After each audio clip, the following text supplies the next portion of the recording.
Hi everyone.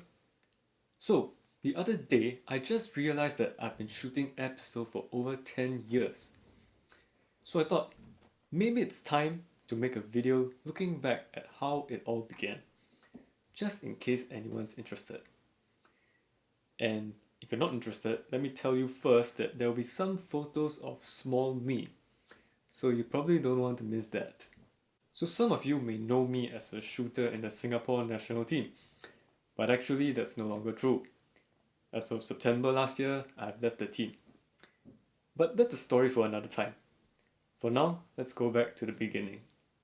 It all began in 2010 in National Junior College, or NJC for short.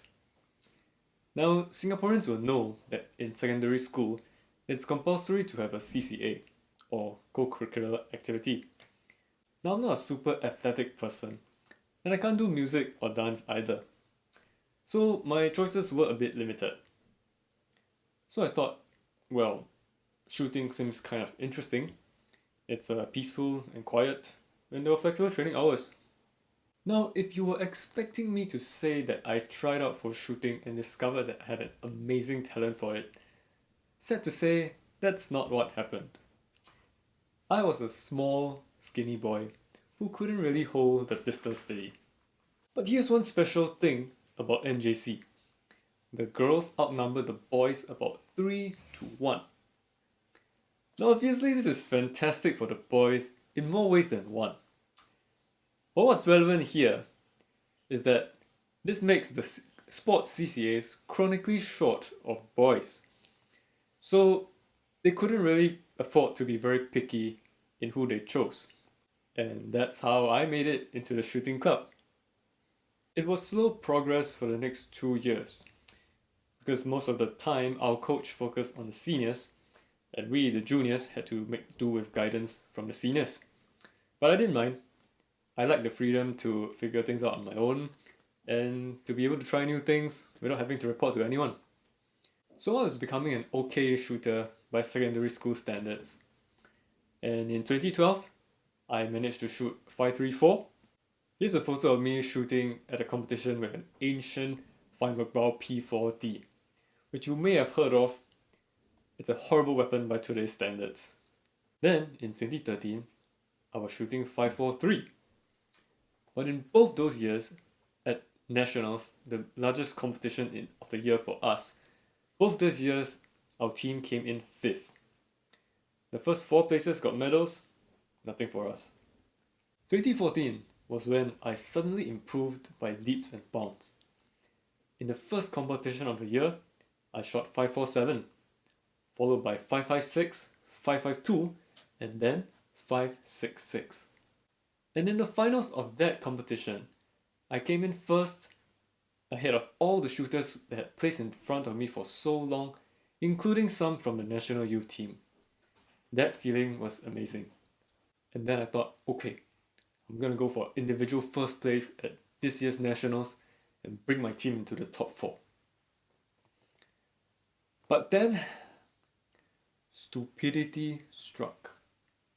1 month before nationals, my teammate and I decided that it would be a good idea to play arm wrestling. And I further decided that I didn't need to do any warm-up or stretching, just go straight into it.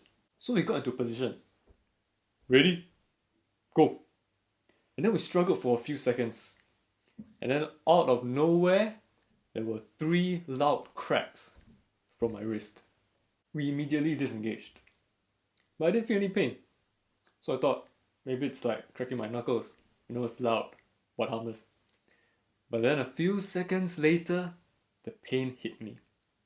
And within the next few minutes, my wrist was swelling like a balloon and I was in terrible pain. And that was the moment I knew I screwed up. Up until today, I still have no idea how I managed to sprain my wrist so badly. But the fact of the matter was that a sprain of that magnitude was not going to heal in 1 month. So I spent the next 3 weeks resting as best I could, and then 1 week before nationals, I could just about hold my pistol without too much pain. And needless to say, I did not shoot well, and we got 5th place again. I was lucky that my teammates didn't really blame me for that stupid mistake, even though they would have been totally justified in doing so. The next year, 2015, would be the year I graduated, and our last chance at winning something at Nationals. So I told myself, I'm gonna make it next year, no matter what. Then came the surprise. I was invited to try out for the national youth team, even though I hadn't formally met the score requirement. And I was flattered, but this was a bit of a problem. Because I was in JC1 then, and in JC1, we have this pain in the butt called H1 project work. And I was also doing H3 research. And I was also going to run for president of NJC Shooting Club.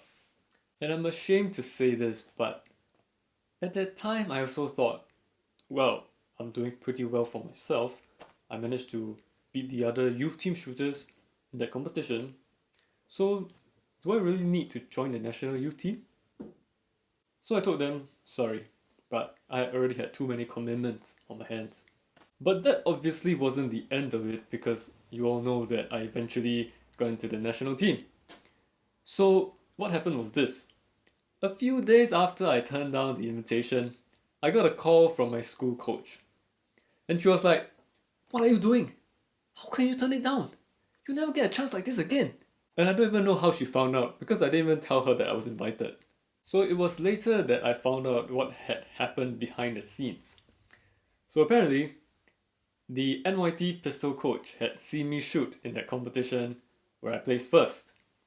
And then he told the team manager, "I want this shooter." So the team manager sent me an invitation to try out for the national team. And when he was told I turned it down, he immediately called my school coach, because in Singapore all the coaches know each other. So then my school coach called me. Now on the other hand, my teachers didn't pressure me, and neither did my parents. But they did hint that this was a once-in-a-lifetime opportunity. So in the end, I caved into the pressure. And what followed was the busiest year of my life. Looking back, I made the right choice for the wrong reasons. It was naive and arrogant of me to think that I had nothing left to learn. And in the national team, it was like I had stepped into a whole new level of shooting. My results didn't improve at first, but that was because I was relearning some of the fundamentals and gaining a deeper understanding of the sport. And there was also another benefit, because since now I could train on the weekends and in the evenings, I could spend my weekday afternoons in my school club helping the other shooters, where previously I had to divide the time between my own training and my duties as a senior. So 2014 was a really tough year with very little breathing room. But it was also a year where I learned and achieved a lot. And later that year, I shot what would be my best score for the next 3 years, a 5.68. And then 2015 came around, the big year. I was off to a disappointing start, shooting a 5.49 and a 5.55, way below what I was supposed to shoot. But things were about to get worse. 1 month before the nationals, the big competition, at a smaller competition, my pistol broke down. This is me in that competition, why I had to switch to a teammate's pistol halfway through. You can see that I'm not very happy. And the thing about air weapons is that it takes a lot of time for them to get repaired, because parts are hard to come by. But somehow, I wasn't worried. I had a feeling that things would fall into place. So for the next few weeks, while waiting for my pistol to be fixed, I went back to NJC, borrowed someone else's pistol, and trained as best I could. And it was kind of fitting, in a way, that I would be back in school, training for the last competition in which I would represent my school. Sure enough, 1 week before nationals, my pistol was fixed, and on the big day, I shot a 5.62, Not my best, but it was enough. And the rest is history. Individual gold and team gold after 3 consecutive years of being 5th. And that year, our girls' teams also did well, coming in 3rd and 4th. So that year, we brought back to NJC 3 trophies, something that had not been done in a long, long time. And that was a very emotional moment for all of us.